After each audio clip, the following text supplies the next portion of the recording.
జగన్మోహన్ రెడ్డి ముఖ్యమంత్రిగా ఉన్న సమయంలో ఆంధ్రప్రదేశ్ రాష్ట్రంలో ఉన్నటువంటి మద్యం పాలసీ మొత్తాన్ని కూడా తీసివేసి కొత్త మద్యం పాలసీని తీసుకొచ్చి గత ప్రభుత్వాలు కనుక టెండర్ల రూపంలో ప్రైవేటు వ్యక్తులను ఆహ్వానించి వారి ద్వారా నాన్ రిఫండబుల్ ఫండ్ 100 కోట్ల రూపాయలు కూడా ప్రభుత్వానికి ఆదాయంగా వచ్చినటువంటి పరిస్థితి. మరి అదేవిధంగా గతంలో ప్రైవేటు వ్యక్తులు ఏదైతే అమ్మకాల ద్వారా వచ్చినటువంటి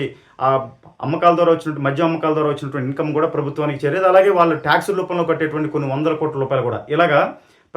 ప్రభుత్వం ప్రైవేటు వాళ్ళ వ్యక్తులకు ఇవ్వడం వల్ల ఇన్ని వందల వేల కోట్ల రూపాయలు ప్రభుత్వ ఖజానాకు ఆదాయంగా మారిన పరిస్థితి. మరి ఈ రోజున జగన్మోహన్ రెడ్డి తీసుకున్నటువంటి నూతన మద్యం పాలసీ ఏదైతే ఉందో ఏపీ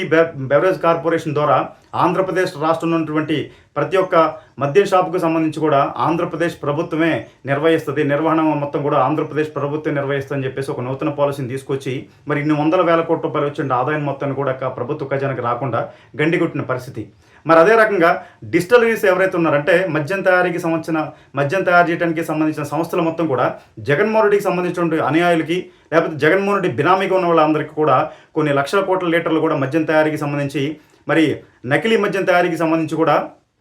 అనుమతులు వాళ్ళకి ఇచ్చి దాదాపుగా నకిలీ మద్యం తయారీ కూడా కొన్ని కోట్ల లీటర్లు కూడా నకిలీ మద్యం తయారు చేసి మరి కొన్ని వందల వేల కోట్ల రూపాయలు సంపాదించుకున్న పరిస్థితి. మరి అదే రకంగా ఆ రోజున నాణ్యమైనటువంటి లిక్కర్కి బదులు నకిలీ మద్యం మొత్తాన్ని కూడా నకిలీ చేయడం అంటే ఫ్యూజల్ ఆయిల్స్ కానీ లేకపోతే పైరాజిన్ కానీ లేకపోతే బాత్రూమ్స్లో లేకపోతే టాయిలెట్స్లో వాడేటువంటి కెమికల్స్ రసాయనాలు కానీ ఇథైల్ కానీ ఇవన్నీ కూడా అంటే దానికి సంబంధించి మద్యం తయారీకి సంబంధించి నాణ్యతాపరమైనటువంటి చర్యలు ఎక్కడ చేపట్టకుండా తర్వాత దానికి సంబంధించిన డిస్టిల్ విధానం కరెక్ట్గా లేకుండా ఏజింగ్ విధానం కూడా కరెక్ట్గా లేకుండా నాణ్యమైనటువంటి లిక్కర్ని తయారు చేసే బదులు నాణ్యత లేనటువంటి ఎక్కువ స్పిరిట్లు కలిపి లిక్కర్కి బదులు స్పిరిట్ కలిపి మొత్తం కెమికల్స్ కలిపి దాని ఫ్లేవర్స్ కోసం సువాసన కోసం మరి ఆ రోజున నకిలీ మద్యం తయారు చేసి మరి ఆ రోజున ఆంధ్రప్రదేశ్ రాష్ట్రంలో ఉన్నటువంటి ప్రజల యొక్క ఆరోగ్యాలని ఆరోగ్యంగాను వాళ్ళందరూ కూడా ప్రజలు మొత్తం నష్టం చేసిన పరిస్థితి. మరి ఈ నకిలీ మద్యం వల్ల దాదాపుగా చాలామంది కొన్ని వందల మంది కూడా ప్రజలందరూ కూడా ఈ నకిలీ మద్యం తీసుకొని వాళ్ళు అనారోగ్యం పాలై చనిపోయినటువంటి పరిస్థితి. మరి అదే కాకుండా తీసుకుంటే వాళ్ళు మద్యం ద్వారా కూడా ఇన్ని వందల వేల కోట్ల రూపాయలు మరి సంపాదించుకున్న పరిస్థితి. మరి రాష్ట్రంలో ప్రజలు ఏమైపోయినా కూడా లెక్క చేయనటువంటి పరిస్థితి. ఆ పరిస్థితుల్లో మద్యం కుంభకోణానికి సంబంధించి ఎంతైతే 3,500 కోట్లు 4,000 కోట్ల పైచులు కూడా మరి దీంట్లో స్కామ్ జరిగిందని చెప్పేసి ఎన్ఫోర్స్మెంట్ డైరెక్టరేట్ కావచ్చు లేకపోతే సిట్ కావచ్చు కూడా నివేదిక ఇచ్చినటువంటి పరిస్థితి. మరి అదే కాకుండా మద్యం తయారీకే కాకుండా మద్యం రవాణాకి సంబంధించి కూడా అక్రమం అంటే మద్యం రవాణాకి సంబంధించి కూడా 400 కోట్ల రూపాయలు మరి స్కామ్ మరి వైఎస్ జగన్మోహన్ రెడ్డి నేతృత్వంలో ఉన్నటువంటి వాళ్ళ అనుయాయులు చేశారంటే మరి ఆంధ్రప్రదేశ్ రాష్ట్రంలో మరి ఏ రకంగా లిక్కర్కి సంబంధించి దోచుకున్నారో వైఎస్ఆర్ కాంగ్రెస్ పార్టీ వాళ్ళు ఈ రకంగా రాష్ట్ర ప్రజలు అర్థం చేసుకోవాలి. ఎందుకంటే ముఖ్యంగా ఇంతకుముందు ఒక విధానం ఉండేది, ఏదైతే ఏపీ బెవరేజ్ కార్పొరేషన్ ద్వారా మరి ఇవన్నీ ఆ మద్యం మొత్తం కూడా వచ్చినప్పుడు జిల్లాకి సంబంధించినటువంటి జాయింట్ కలెక్టర్లో ఒక కమిటీ ఉండేది. ఆ జాయింట్ కలెక్టర్ల ద్వారా కూడా మరి ఆ జిల్లాలో ఉన్నటువంటి ఎవరైతే మద్యం దుకాణాలు ఉన్నాయో ఆ మద్యం దుకాణాలకి రవాణా సాగేది. ఒక్కొక్క కార్టన్కి వచ్చి బాక్స్కి వచ్చేసి 13 రూపాయలు అప్పుడు తీసుకున్న పరిస్థితి, ఇది రవాణా ఖర్చుల కోసం. మరి జగన్మోహన్ రెడ్డి ముఖ్యమంత్రి అయిన తర్వాత ఎవరైతే జగన్మోహన్ రెడ్డికి సలహాదారుగా ఉన్నారో రాజకేశ్ రెడ్డి కావచ్చు, లేదా AP beverage corporation chairman Vasudev Reddy కావచ్చు, అలాగే ఎవరైతే మంత్రి ఆ జగన్మోహన్ రెడ్డి ప్రభుత్వంలో మంత్రిగా చేసినటువంటి కారుమూరి నాగేశ్వరరావు, వీళ్ళ ముగ్గురు కలిసి కూడా ఆ యొక్క విధానాన్ని మొత్తం కూడా మార్చేసి నూతన విధానాన్ని అంటే సెంట్రలైజ్డ్గా ఒక బెవరేజ్ కార్పొరేషన్ ద్వారా మాత్రమే డైరెక్ట్గా ఇదంతా కూడా రవాణా అంతా కూడా చేసే విధంగా ఈ మెయిన్ ట్రాన్స్పోర్ట్ కాంట్రాక్ట్ మొత్తం కూడా ఎవరైతే రాజకేశ్ రెడ్డి అప్పటికప్పటికే తయారు చేసుకున్నటువంటి ఒక షెల్ కంపెనీ ఉందో ఆ shell company Sigma supply chain solutions అనే ఒక కంపెనీకి మరి గంపగుత్తగా ఆంధ్రప్రదేశ్ రాష్ట్రంలో ఉన్నటువంటి మద్య రవాణా మొత్తం కూడా వాళ్ళకి అప్పచెప్పడం, ఆ కంపెనీ కాంట్రాక్ట్ ఇవ్వడం. ఆ కంపెనీ ఎవరైతే మంత్రి మరి కారుమూరి నాగేశ్వరరావు ఉన్నాడు, కారుమూరి నాగేశ్వరరావుకి సంబంధించిన వాళ్ళ కొడుకు సంబంధించిన కారుమూరి సునీల్కి సంబంధించినటువంటి సుదర్శన్ కన్స్ట్రక్షన్ కంపెనీకి మరి వాళ్ళు సబ్ కాంట్రాక్ట్ ఇవ్వడం. మరి ఆ సుదర్శన్ కంపెనీ వేరే వాళ్ళకి ఇతరులకు కూడా వేరే చిన్న సబ్ కాంట్రాక్టులకు ఇచ్చి ఒక రాష్ట్రంలో ఉన్నటువంటి సగం ప్రాంతాన్ని మొత్తాన్ని కూడా వీళ్ళే మెయింటైన్ చేసే విధంగా ఆ వ్యవహారం అంతా కూడా ఒక మంచి ప్లానింగ్ ప్రకారం మంచి పథకం ప్రకారం వీళ్ళు ముగ్గురు కలిసి రచించుకున్నారు. ఆ రచించుకున్న దానికి ప్రకారమే 400 కోట్ల రూపాయలు వీళ్ళు స్కామ్ చేసిన పరిస్థితి. అంటే 13 రూపాయలు ఒక కార్టోన్కి గత ప్రభుత్వాలు ఇస్తే మరి వీళ్ళు ఏకంగా 13 రూపాయల నుంచి 34 రూపాయలకి ఒక్కొక్క బాక్స్ యొక్క ట్రాన్స్పోర్టేషన్ ఖర్చు పెంచి ఒక్కొక్క బాక్స్ మీద కనీసం 21 రూపాయలు కూడా వీళ్ళు అదనంగా మరి సంపాదించిన పరిస్థితి. అంటే వేరే చిన్న లోకల్ ట్రాన్స్పోర్ట్లు కూడా మరి తక్కువ రేటుకే ట్రాన్స్పోర్టేషన్ తక్కువ రేటుకే ఇచ్చి మరి వీళ్ళు ఎక్కువగా ఆ ఎక్స్ట్రా వచ్చిన 21 రూపాయి కూడా ఎవరైతే కారుమూరి నాగేశ్వరరావు కానీ లేకపోతే రాజకేశ్ రెడ్డికి సంబంధించిన వాళ్ళందరూ కూడా వీళ్ళందరూ కూడా సంపాదించుకున్న పరిస్థితి. దీంట్లో అధిక మొత్తం ఈ 400 కోట్ల రూపాయలు కూడా అధిక మొత్తం కూడా దాదాపుగా 150 కోట్ల రూపాయల పైగా కూడా మాజీ మంత్రి అయినటువంటి కారుమూరి నాగేశ్వరరావు ఖాతాలోకి, అతని కొడుకు సునీల్ ఖాతాలోకి, మరి అతను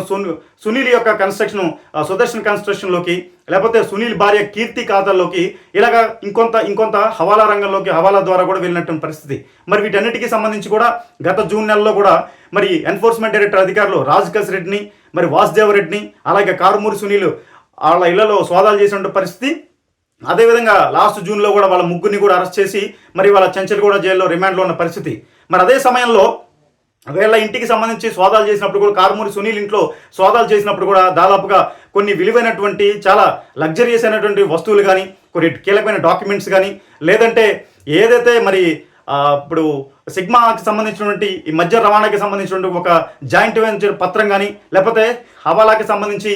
ఒక చిన్న కరెన్సీ నోటు ముక్క కానీ, ఇవన్నీ కూడా మరి ఈ ఎన్ఫోర్స్మెంట్ డైరెక్టర్ అధికారులు మరి మొత్తం కూడా సునీల్ ఇంట్లో కూడా గుర్తించిన పరిస్థితి. అంటే ఈ మొత్తం వ్యవహారం మొత్తం కూడా ఎవరైతే మంత్రి హోదాలో ఉన్నటువంటి కారుమూరి నాగేశ్వరరావే, మరి కారుమూరి నాగేశ్వరరావు, రాజకేశ్ రెడ్డి, తర్వాత AP beverage corporation chairman MD ఎవరైతే వాసుదేవ్ రెడ్డి, వీళ్ళు ముగ్గురు కలిసి ఆడిచిన వ్యవహారం కాబట్టి వాళ్ళ అరెస్ట్తో పాటు ఈరోజు ఎన్ఫోర్స్మెంట్ డైరెక్టరేట్ ఈరోజు డైరెక్ట్గా వచ్చి మాజీ మంత్రి కారుమూరి నాగేశ్వరరావుని నిన్న హైదరాబాద్లోనే తన మిత్రుడి నివాసంలో అరెస్ట్ చేయడం జరిగింది. అంటే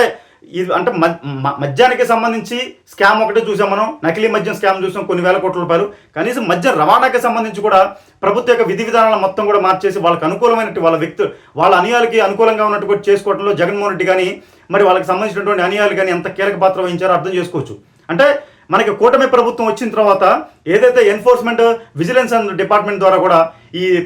నకిలీ మద్యానికి సంబంధించి కానీ అక్రమ మద్యం రవాణాకి సంబంధించి కూడా మరి పూర్తి విచారణ చేపట్టిన నేపథ్యంలో దానికి సంబంధించి ప్రభుత్వం సిఐడిలో ఒక కేసు నమోదు చేయటం, దాని ద్వారా ప్రభుత్వం ఒక సిట్ మరి ఎవరైతే విజయవాడ కమిషనర్ రాజశేఖర్ గారి ఆధ్వర్యంలో ఒక సిట్ ఏర్పాటు చేయడం, ఆ సిట్ దీంట్లో సంబంధించినటువంటి వాస్తవాలు మొత్తం కూడా ఎవరెవరికి డబ్బులు వెళ్ళాయి, అక్రమ రవాణా ఎట్లయింది, మరి అక్రమంగా మద్యం ఏ రకంగా తయారు చేశారని మొత్తం కూడా పూర్తి నివేదిక ఇచ్చిన దాని మీద ఎన్ఫోర్స్మెంట్ డైరెక్టర్ రంగంలోకి దిగి మరి ECR enforcement case information report ఒకటి మరి వాళ్ళు రిపోర్ట్ ఒకటి నమోదు చేయడం, ఆ రిపోర్ట్ నమోదు కారణంగా దీంట్లో ఎవరైతే అక్రమ మద్యానికి సంబంధించి మరి మనీ ఫ్లో ఏ రకంగా జరిగింది, మనీ లాండరింగ్ జరిగింది కదా దాదాపు 400 కోట్ల రూపాయలు, ఈ మనీ ఫ్లో ఎవరెవరికి వెళ్ళింది, ఎవరెవరి దగ్గర స్టార్ట్ అయింది, ఎవరెవరికి వెళ్ళింది, ఎంతెంత వెళ్ళింది అనే దాంట్లో దాదాపు ఈ 400 కోట్ల రూపాయలు 195 కోట్ల రూపాయలు కూడా అక్రమ లావాదేవీలకు సంబంధించి ఈడీ ఎన్ఫోర్స్మెంట్ డైరెక్టర్ గుర్తించింది. మిగిలిన డబ్బులు ఎవరెవరికి వెళ్ళాయి, ఎంతెంత వెళ్ళాయి, ఎలా వెళ్ళాయి అనేది కూడా మరి ఎన్ఫోర్స్మెంట్ డైరెక్టరేట్ ఇప్పుడు ఎంక్వైరీ చేసిన విచారణ చేపట్టినటువంటి పరిస్థితి. దానికి సంబంధించి కూడా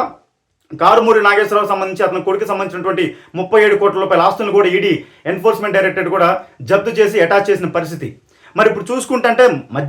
మద్యానికి సంబంధించి నకిలీ మద్యం తయారు చేసి ప్రజల్ని ఆర్థికంగా ఆరోగ్యంగా దెబ్బతీయటమే కాకుండా మరి ప్రభుత్వానికి వచ్చేటువంటి ఖజానా మొత్తం కూడా మరి ఎవరైతే జగన్మోహన్ రెడ్డి యొక్క అకౌంట్ వాళ్ళ అనుయాయుల అకౌంట్లోకి, ఆ అనుయాయుల అకౌంట్లో నుంచి జగన్మోహన్ రెడ్డికి డైరెక్ట్గా వచ్చే విధంగా ప్రభుత్వ మద్యం దుకాణాలు ఎక్కడా కూడా డిజిటల్ విధానంలో కూడా ఒక్క రూపాయి కూడా తీసుకోకుండా మొత్తం కూడా బై హ్యాండ్ లిక్విడ్ క్యాష్ రూపంలో తీసుకొని, అంటే లిక్విడ్ క్యాష్ రూపంలో తీసుకుని కొన్ని లక్షల కోట్ల రూపాయల డబ్బును కూడా మరి ఏదైతే బ్లాక్ మనీని కూడా వైట్గా కూడా జగన్మోహన్ రెడ్డి తన అనుయాయుల ద్వారా జగన్మోహన్ రెడ్డికి అకౌంట్లోకి వచ్చిన పరిస్థితి, జగన్మోహన్ రెడ్డి దాచుకున్న పరిస్థితి. అదే రకంగా రవాణాకి సంబంధించి కూడా 400 కోట్ల రూపాయల స్కామ్ అంటే మరి ఆంధ్రప్రదేశ్ రాష్ట్రంలో